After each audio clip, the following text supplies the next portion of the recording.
Welcome, everybody, to this episode of Milk Quality Matters, presented by the National Mastitis Council, the global milk quality organization, and sponsored today by Zoetis. My name is Dr. Matt Boyle, Director of Cattle Technical Services, and I've been working with Zoetis on our dairy team for the past 11 years. Prior to that, I was a dairy practitioner here in the upper Midwest, serving dairy farms across both states. We're really glad that you took the time to join us today, that you're going to invest some time with us today for this discussion regarding the financial practicality of treating gram-negative mastitis. Our conversation today will be focused around the second of two peer-reviewed publications that followed a study that was done at the University of California, Davis. Perhaps some of you were able to attend the NMC webinar last week where Dr. Daniela Bruno discussed that study and what she did. This topic of treating cases of clinical mastitis caused by gram-negative pathogens certainly has been a conversation in the industry for quite some time. And today we will talk about how smart treatment decisions can impact food production while protecting both animal health and profitability. Today's conversation will be led by Dr. Mike Overton, who perhaps many of you have had the chance to interact with in the past. Dr. Overton received his bachelor in DVM from North Carolina State University and completed a dairy production medicine residency and Masters of Preventative Veterinary Medicine at Davis. During his career, Dr. Overton has spent 8 years as a practicing veterinarian, 13 years in academia, teaching first again at UC Davis and then at the University of Georgia.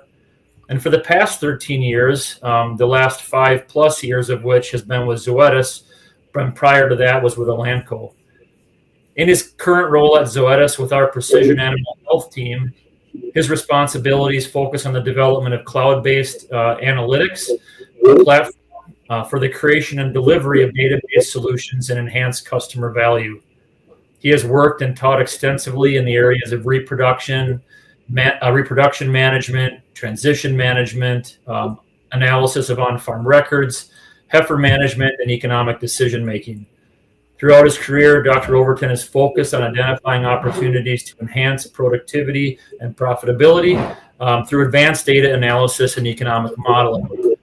He and his wife, Carol, live in Blairsville, Georgia, and they have 2 grown children, 1 grandson and 1 granddaughter. And if you spend any time around Mike, you know he's quite proud of those 2 grandkids of his.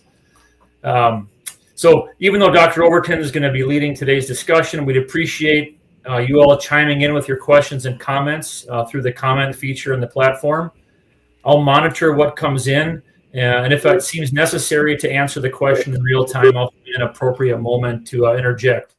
Otherwise, if it can wait, I'll bring the question forward at the end. And again, this can be a discussion and not just a lecture. So with that, I'm going to turn it over to Dr. Overton for the meat of the matter. All right. Thank you, Dr. Bull. And thank you, everyone, for joining today. It's a pleasure for me to share this information with you. I'm going to talk a little bit about 2 publications, but most of my time is going to be spent on the second one, which is the economic analysis, which I was actually part of. But this is dealing with the treatment of non-severe gram-negative clinical mastitis.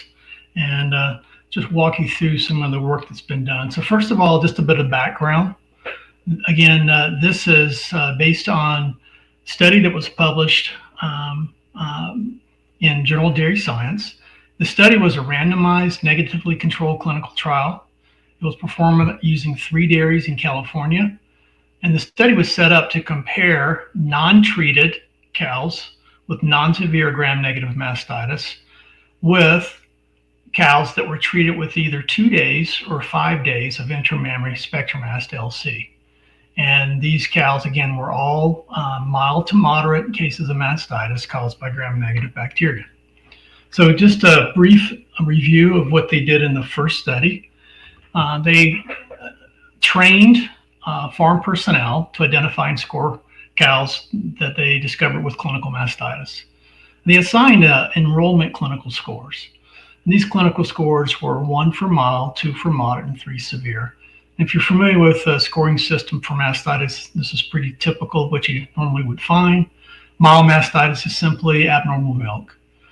Moderate mastitis was abnormal milk along with signs of inflammation in the udder.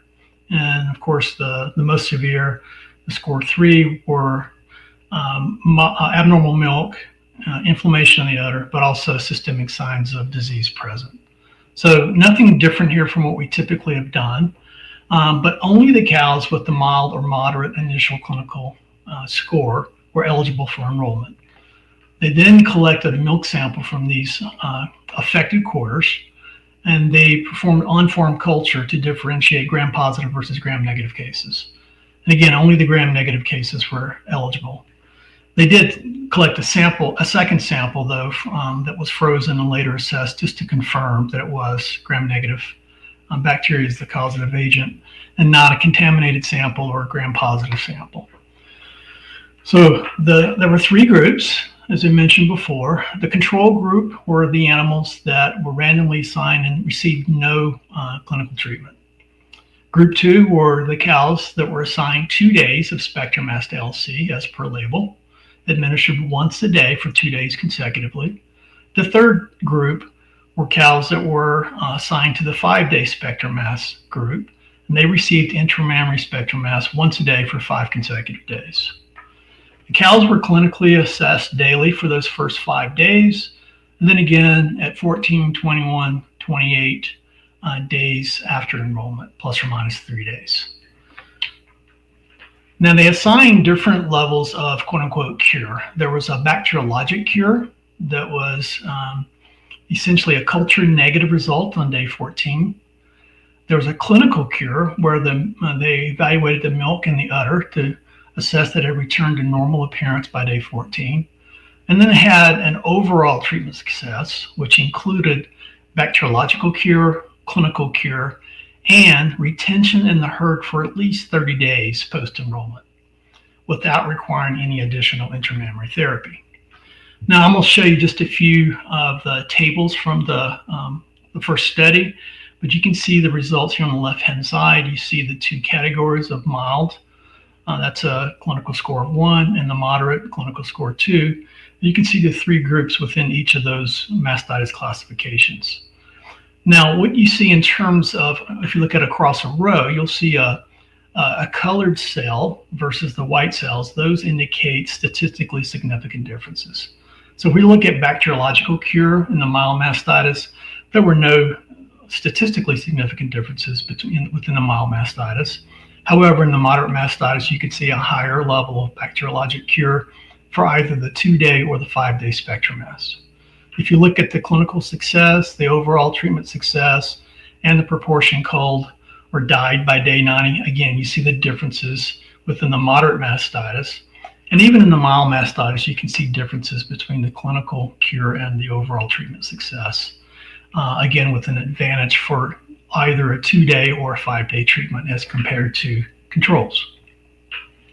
Now, if we look at additional information here, this is looking at the overall collapsed effect here on clinical and bacteriologic combined clinical scores. And again, you can see the Spectrum-Mast 2-day versus 5-day and the differences there compared to the control groups.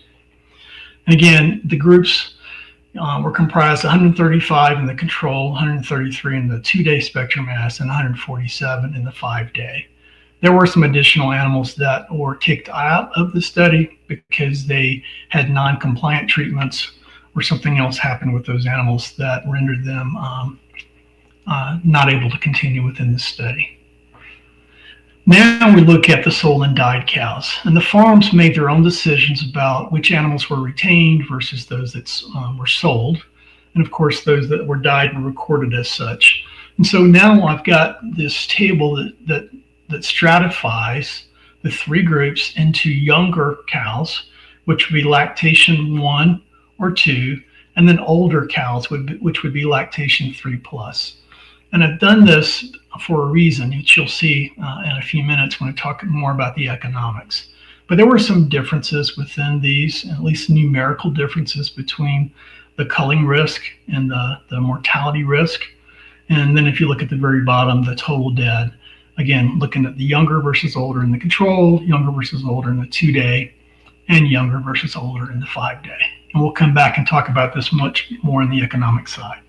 So what I just reviewed for you were some of the big take-home messages coming out of the first study. And that was the outcomes after treatment of non-severe gram-negative clinical mastitis with ceftiofur hydrochloride for 2 or 5 days, compared with negative control, with Daniela Bruno as the primary author. Again, they presented this webinar last week, but what we're going to focus our attention on today is the companion paper that was published in JDS Communications. And this is titled Financial Implications of Treating Non-Severe Gram-Negative Clinical Mastitis in 3 California Dairies. And again, this is going to be the focus for today. And again, they had the same primary author, Dr. Daniela Bruno. Now, when we start thinking about clinical mastitis and the economics around it, there are certain categories we can start to create that examine the economic impact. And I've got some of the main ones listed here. Obviously, there's the direct treatment costs. So what was involved with antimicrobials or supportive therapies? What was the associated milk discard time? And what do we estimate that cost to be? And number 3, it's a really important one, but we know that animals that experience mastitis go on typically to have a loss of future milk production. So that's a big one we have to consider. The 4th one is death loss that we attribute to the mastitis cases under consideration. In this case, of course, it's the mild to moderate gram-negative clinical mastitis. And then finally here, number 5 is the premature removal. Those animals that were sold and they were attributed, the reason for being sold was attributed to the occurrence of the gram-negative clinical mastitis. Again, all of these reasons were assigned by the farm, and we obtained the information out of the dairy comp records. There is one more category I don't have listed, and that would be the potential reproductive performance differences that sometimes would arise as a consequence of experiencing gram-negative clinical mastitis. This particular project did not look at the reproductive differences. We had a relatively short observation period of 90 days following a case. And so due to the short observation, that particular aspect simply was not considered within the context of the economic impact here. Now, these papers, the studies were actually conducted between December 2020 and August 2022. And the papers were published in 2024. Those of you working in the dairy industry, you know that many of the economic values, the inputs have changed dramatically since this time. Consequently, what I'm going to do is I'm going to show you results from an economic perspective using what I consider to be 2025 updated inputs. And the way things are changing, these are already a little bit old, but I'm assuming that compared to the original estimate for a replacement heifer cost of $2,300, we're now looking at $3,500. Market cow values have gone from 85 cents per pound in the original study to $1.50 per pound in the current study. And honestly, we've got even higher market cow values at times. I will put a little asterisk beside that. When I was looking at the animals being sold that were attributed to mastitis, I further discounted the market cow value because I'm assuming they would receive some type of discount at market. So $1.50 would represent the overall average market cow value, but for those experiencing mastitis, I discounted that to $1.10 per pound live weight. If you look at calf values, that's where we've had dramatic changes. Dairy heifers and dairy bulls in the original paper were valued at 100 and 150, respectively. Beef crosses at 400, but if you look at 2025 updates, I've upped those values to 750, 700, and 1,000. And I was just making a presentation last week, and I commented that I really can't keep up my economic models the way these things are changing. Now we're actually seeing some of these beef crosses topping out at 1,400 or so. Feed costs, I've actually got a 1 penny per pound dry matter decline in the feed price compared to the original study, but very, very similar. The other things I want to point out is that the milk value I've used within the models is the same. I've assumed 20 cents per pound. I'm looking at a longer term type of perspective. So I'm using the same milk price that we used back in the original study. And just as a side note, spectrum mass for the direct treatment estimation, that actually did increase, but only 2 cents per tube since the time of the original study. So in terms of direct treatment cost, again, looking only at the mild to moderate gram-negative clinical mastitis, The assumptions are that SpectraMast was the treatment of choice. It was administered once a day for either the 2 days for the 2-day treatment or 5 days for the 5-day treatment. Non-steroidal anti-inflammatories would have been used similarly across all 3 treatments. And because this is a marginal analysis, if it's the exact same treatment across all 3 groups, they don't have to be considered. I did add in labor this time just for completeness that was not in the original study. And I estimated labor at 3 minutes per treatment, $20 per hour, just to get some ballpark figure for the estimated cost of treating these cows. And so now you see in the table below the estimated treatment cost per cow. So control, no added treatments. SpectraMast 2-day, you can see the cost per tube, and the labor comes to a total of approximately $13. And then the 5-day, again, we've got more of the same approaches as we saw with the 2-day, but that total comes to $32.46. Milk discard. While we're treating these cows and they're experiencing the antimicrobial, of course, we have to withhold treatment. But we've also got withhold of milk as a consequence of milk simply being clinically abnormal. So the assumptions used here is if we looked across the 3 farms, there were 2 Holstein farms and 1 Jersey farm, but the average milk, a blended average, was 91 pounds immediately prior to the development of mastitis. So that's the value we're using as a starting point. Milk was withheld while it appeared abnormal and or while it was still considered contaminated with the antimicrobial. And so as a consequence, that milk, if you compare the mean days milk withhold, either due to the clinical mastitis or due to treatment, there was no difference between the control and the 2-day SpectraMast. The 5-day SpectraMast, of course, by design, had a longer treatment time, so there was a longer time for milk withdrawal for that particular group. The milk that was held from the tank as a consequence of abnormal appearance and or antimicrobial contamination was considered dumped and not fed to calves. And again, milk was valued at 20 cents per pound. So if you look at this total value, we can see that milk discard cost per cow, very similar between the control and SpectraMast 2-day. And you can see a higher cost with the 5-day due to the extended withholding time. The next one we look at is this loss of future milk production. Now, this particular study, they did not put in daily milk meters. They had essentially for the overall group, they looked at monthly DHI information.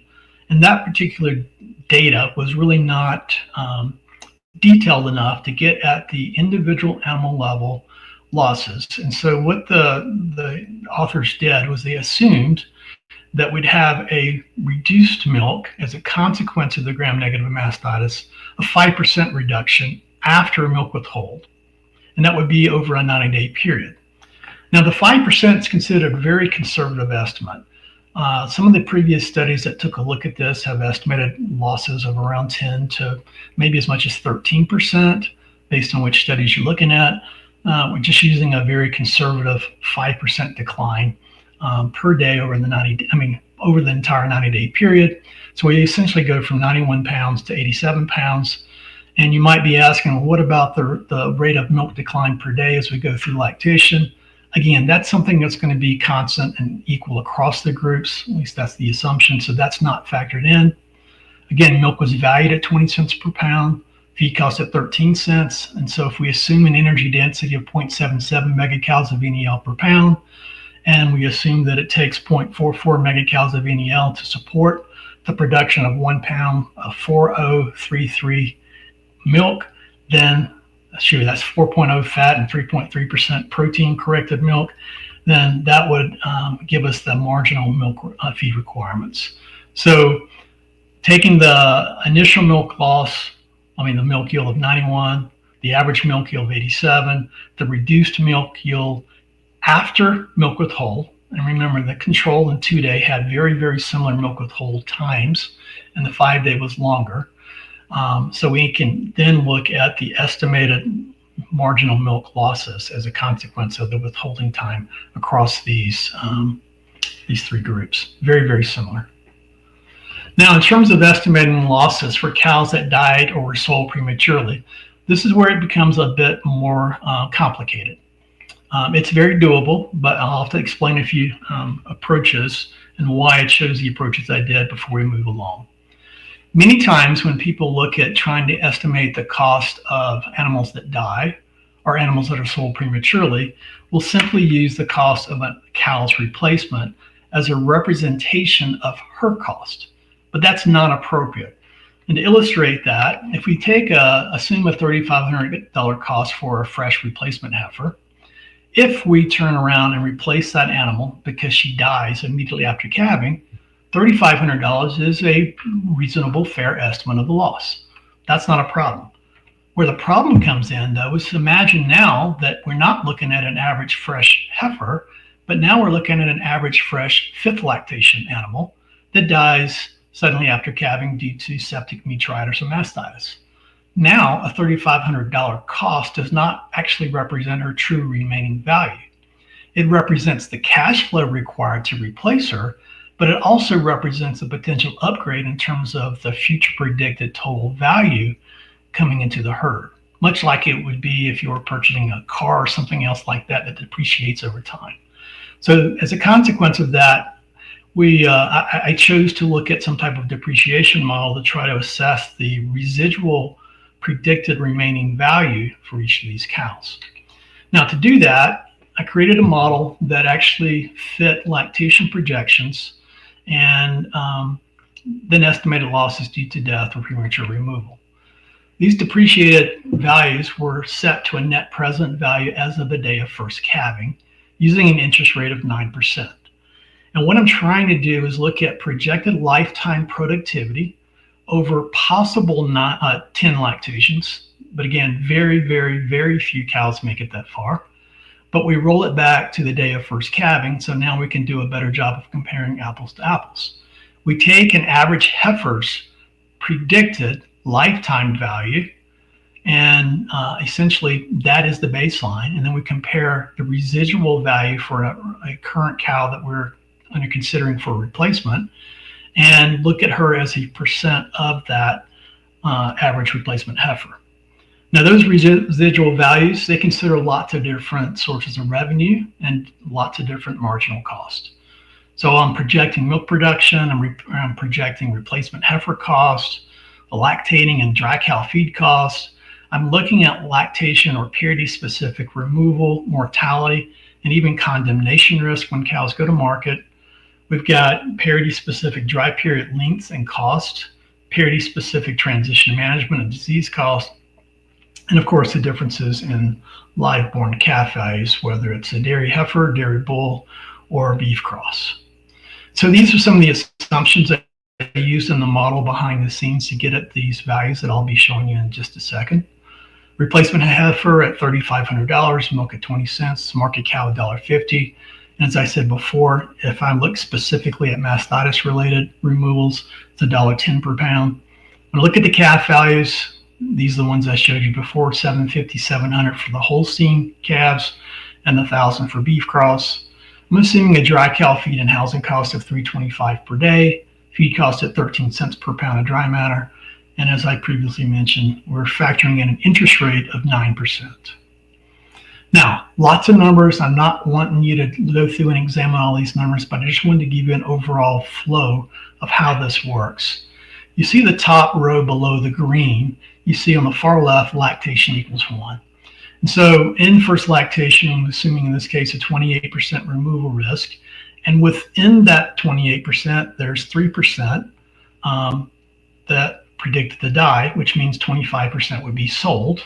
But you've also got 4% being condemned once they are sold. And so we can come up with a net market value predicted for first lactation animals. We look at the different days in milk which animals are leaving. We can calculate milk per lactation for those that leave the herd, milk per lactation for those that actually become pregnant and retain throughout the entire lactation. We get a cumulative milk, which is kind of a weighted average between those two. Days in the dry period.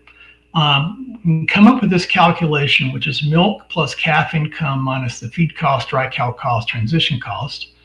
And then if we take this value and divide it by itself as a replacement heifer, and multiply it by the initial value of the cow, of the heifer, that's where we get this relative cow value of 3,500. If you drop down to, say, a third lactation, an animal that starts a third lactation in this model is predicted to have a residual value of about 6,400 of the milk and calf income minus feed, dry, and transition. The 6,471 divided by 8,262 times 3,500 gives us this prorated relative cow value going forward. And so that's how this depreciated value looks. It's relative to the value of an average incoming replacement heifer. And so if you look to the far right, you can now actually start to see the loss expected for cows that leave the herd. And so this makeup is what is used to generate these values. So I've taken all the extra details away. And you can see now that the resulting valuations for cows by lactation group. Again, we've got lactation 1 through 10. How many animals actually start within this, this test data set? Their relative value at the start of each of those lactations. And then I show you the average value for an animal within each lactation. Following on the far right, which is what we're trying to get to for the purposes of this model, is calculating the average value for lactation group 1, 2, and 3 plus. And so 1 and 2 is pretty straightforward. 3 plus now looks at a weighted average for the residual older cows based on how many start each lactation and the average value for each lactation. So these are the 3 values I use moving forward. So now we start to look at the losses due to premature replacement, either being sold or died. We'll look at those 2, sold and died, separately. But first, we got the summarization of what actually happened by group. You can see in the control group, we had 25% that were sold before 90 days and before the 90-day follow-up following the initial diagnosis of mastitis, compared to 11% in the 2-day spectrum mass and 18% in the 5-day. And then the deaths, you can see the difference is 7% in the control, 3% in the 2-day, and 1% in the 5-day. And then I take this and break it out further. We've got sold and died now by those 3 study groups, but also looking at it by lactation group. So you can see how these, at least numerically, shake out between the 3 study groups and the 3 lactation groups. But the grand total at the very bottom is matching what I reported up top in the overall results. So now what we're going to do is go through each of these individually, starting with the losses attributable to mastitis-related deaths. So now what I've done is transform or carry forward the number of animals within each of the treatment groups by lactation group, and I brought forward the value loss in terms of expected residual value for an animal within each of those lactation groups. So in the control group, for example, 2 died in first lactation, their value estimated at 34.82 on average. 5 in the second lactation was 31.03, and 3 in the older cow group, the average value is 23.31. So on a weighted animal basis, it's 29.47 for the 10 animals that were lost. The experienced mortality attributable to the mastitis as assigned by the dairy. Similarly, within the 2-day spectrum mass and the 5-day spectrum mass, you can see the values and how they shake out in terms of when the losses occurred. In the control, you can see the number is higher because we had a disproportionate number of deaths in the younger animals with a greater residual value compared to the older. In the 2-day, it's a little bit less. And in the 5-day, there were no lactation 1 or lactation 2 animals that died, and just the 1 older cow. And so now if we actually take those values and apply them within the mortality risk estimated within the groups, we come up with a mortality or death loss expense expressed as $1 per cow in the study. So now we've got the negative 218 is $218 was the average cost per cow in the study and control, 84 in the 2-day spectrum mass, and 16 in the 5-day spectrum mass groups. Next, looking at trying to understand the loss value for animals that were sold prematurely. And again, being sold prematurely means this animal loses out on her remaining residual value. So if we look at the lactation group initial the average value by lactation group, the average market value, again assigning $1.10 per pound for mastitis related culls, and expected market weight. You can see those values. And now subtracting the market value from the initial average value, we come to the economic loss due to premature removal. And for those of you that are really sharp and quick with math, you'll notice lactation 3+, it looks like it's off $1. I'm showing you rounded values, and that's why this says 548 versus 549. Trust me, the numbers behind the scenes are maintained to the right number of significant digits, and this is just showing you the rounded numbers. So this is now the economic loss predicted per animal by lactation group for those sold. And so again, applying this back to the grid for the 3 groups and the 3 lactation groups, again, we can see the weighted averages now. We got 34 animals sold in the control group with an weighted average of 1,025 loss. In the 2-day, there's 15 animals sold. Their weighted loss attributable to being sold prematurely is 822. And in the 5-day, there were 26, and their loss was 1,028. So again, adjusting this back on a per loss basis or per cow enrolled basis, you can see the numbers for the control group were $258 of cost. The Spectrum Mass 2-day, we can see that there was $93 lost, and in the 5-day, $189 lost using the numerical values I showed you above. So now what I'm trying to show you is just all the information I went through individually with you, thrown into one complete table. So on the right-hand side, you can see the 3 columns representing the 3 groups. We have control, 2-day spectrum mass, and 5-day spectrum mass. And if you follow through the gray areas represent the kind of the subtotals by cost category. So again, quick reminder, treatment costs, we've got 0 versus 13 versus 32.46. Milk discard was very similar, 102, 100 versus 133. The marginal milk loss was very similar across all 3 groups. The death loss expense, 218 versus 84 versus 16. And then the net culling, this is animals sold, 258, 93, and 189. And next what we do is add these gray subtotals together to get an overall total mastitis related expense in the 90 days from enrollment. And that comes to 634, 346, and 425. Now what I'm going to do one step further is compare the 2-day and the 5-day to the control. And so when we do that, we can see that we've got $288 of value relative to the control for the 2-day spectrum mass. And we have $209 of value attributable to treatment of the 5-day spectrum mass compared to the untreated controls. Now, I mentioned some of the differences between the current analysis and the original approach. Again, between these 2 presentations, let's say the paper and now this presentation, lots of things have changed from an economic input. And I've also made a few other tweaks to it just for my own flavor, so to speak. I added labor costs, which I showed you before, updated the economic values to account for current market conditions. The original paper used the withholding days plus an extra day for milk culture.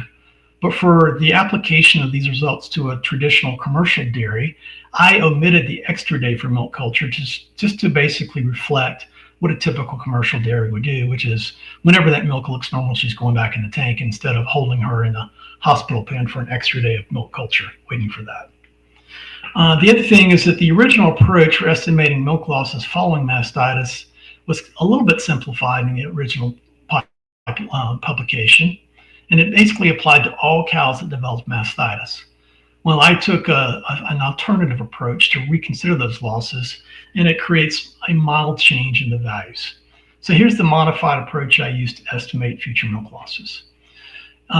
If we think about this, the median days to death was essentially the same across all 3 groups, and it was essentially the same as the withholding periods of 6 days. So I had to do no adjustments for median days to death. However, the median days to an animal being removed because she was sold was 21 days.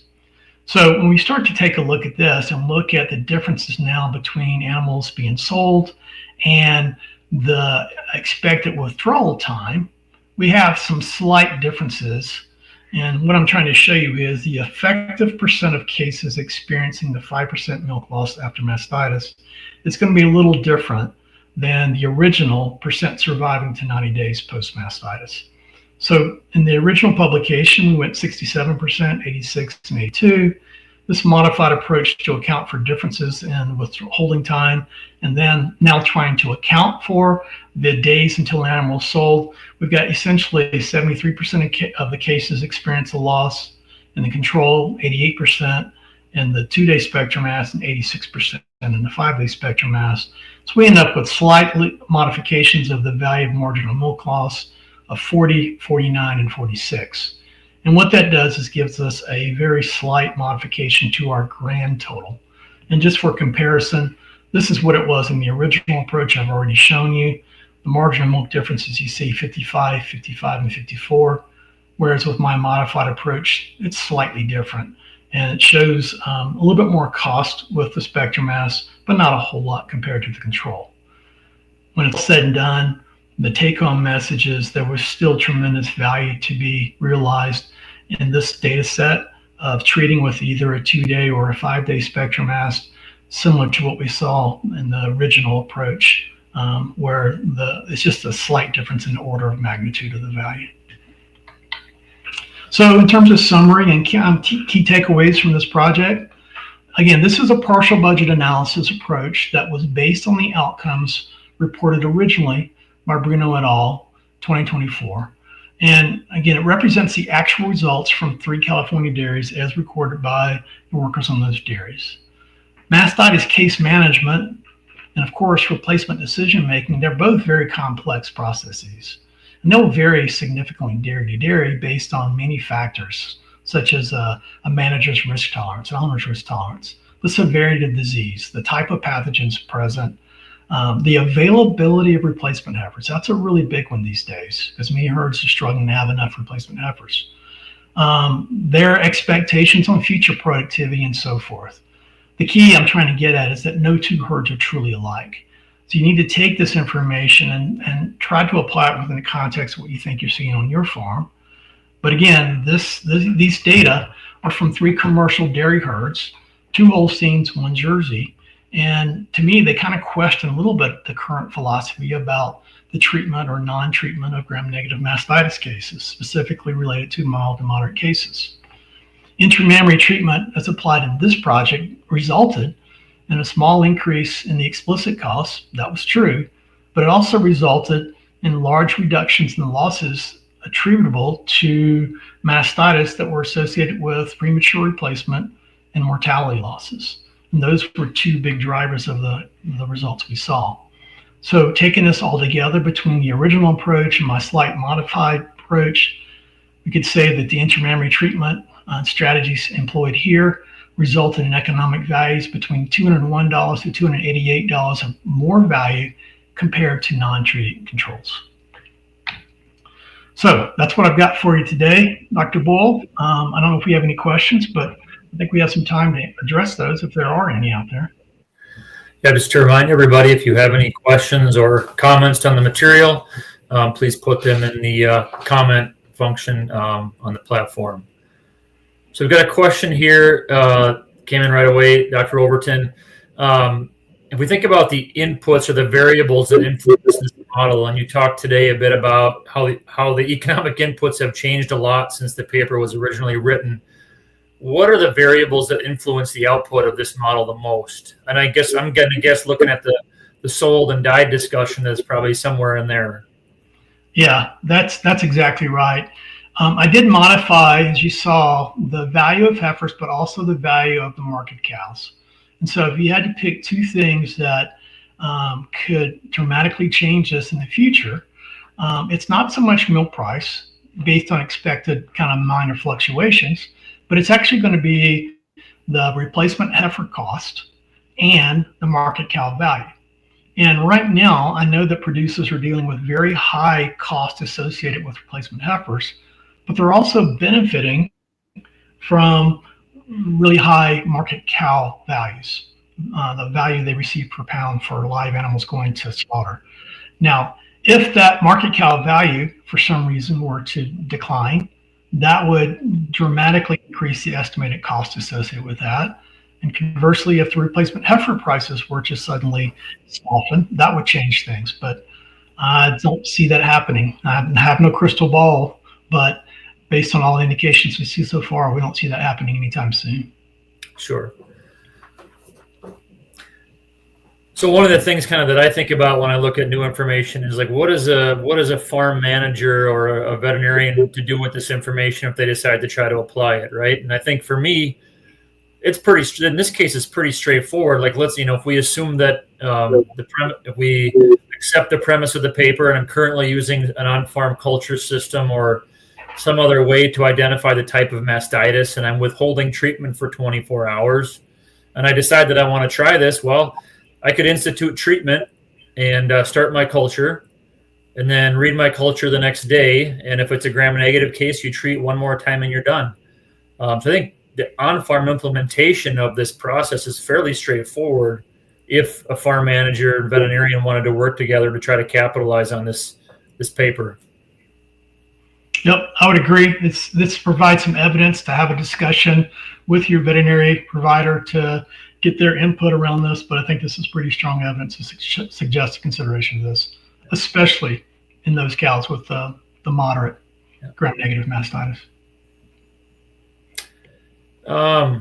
So one other thing that came through, when we're looking at an individual cow and we're deciding to treat, if she's got gram-negative mastitis and we're trying to treat her or not, or we're developing on-farm protocols, what other factors should be considered besides what we learned today? Well, if you look at what we presented today, there were advantages on the mild, but the bigger advantages were on the moderate mastitis. So if we start and look at that split, the first one I'd consider would be those cases of moderate gram-negative mastitis, moderate severity. These are cows that have abnormal milk and have evidence of inflammation in the udder. That's indicating that they're reacting differently to the infection compared to a cow with mild mastitis. But the next things you'd have to consider, and this goes for any treatment decisions on the dairy, is number one, what's the value of this animal to the dairy? First of all, does she warrant therapy at all? Because if it's a very low value animal, or this animal has already had 2 or 3 cases of mastitis, there's some other considerations that might come into play about whether she gets treated or not. Another variable would just simply be, is this a high valuable animal where you're trying to mitigate the potential risk of loss due to either death or premature souls? Notice it didn't remove it all, but it did reduce some of those losses. So that would be, to me, a strong argument and a reason to have that discussion with your veterinarian to help make a better decision for your farm. And then finally, there are pathogen differences. So we can't tell you, I can't tell you today if it's this pathogen that's gram-negative versus this one you should treat, because this was including all different gram-negative pathogens, and they did not have enough on an individual group to say this one benefited versus this one. Yep, absolutely. We know anybody who works with cows knows that a Klebsiella cow is different than an E. coli cow oftentimes, so there certainly are pathogen-specific considerations. Yep. So one last question here in the comments that I thought we probably would see today, because often this question refers to the fact that oftentimes we hear in the industry that we shouldn't be treating gram-negative mastitis cases because of high rates of spontaneous cure. And this paper, or these 2 papers, kind of suggest a different approach. So how do we rectify, or how do you think, how do we think about these diverging recommendations? Well, it gets back to a couple of comments I've made already, which is that there are differences by farm. Obviously, there are going to be differences by pathogens. And unfortunately, this was not a big enough, large enough multi-site study to really delve into those pathogen-specific issues in more detail. We do know that within these 3 herds located in California, that we could document the value of treatment with these mild to moderate severity cases. Again, did not look at severe cases. Well, I used to teach that if cows had mild gram-negative mastitis, we probably just going to leave them alone, just strip them out. But we've learned since then some conflicting data around that. And again, this is one of those papers, those studies that suggest we need to reevaluate that, especially when it comes to the moderate severity. But pathogens do differ by farms, and management and how herds make decisions about animals and the impact potentially of mastitis on future milk production can vary by farm too. So there's lots of other factors that come into play that might confound that decision-making process. Well, I appreciate your comments, and certainly I knew there's no black and white, there's no clear, concise answer to that question, so I appreciate you taking the time to provide your thoughts on it. Looks like, yeah. Well, it looks like that wraps up the questions that we've got so far. I certainly appreciate you taking the time, Dr. Overton, to present this information today, and for taking the time to rerun your model, because certainly economic conditions in the market are very different today than what they were even a few years ago. So I appreciate you taking the time to do that. Thank you, Matt. Thanks a lot. Also want to thank our attendees for taking the time to spend 45 minutes with us. You can see that Dr. Overton has provided his email address there on that concluding slide if you'd like to reach out to him with different additional questions, or feel free to drop me an email at matthew.boyle@zoetis.com as well. And I think with that, we can wrap up our live webinar here. So thanks again. Yes, thanks everyone for joining.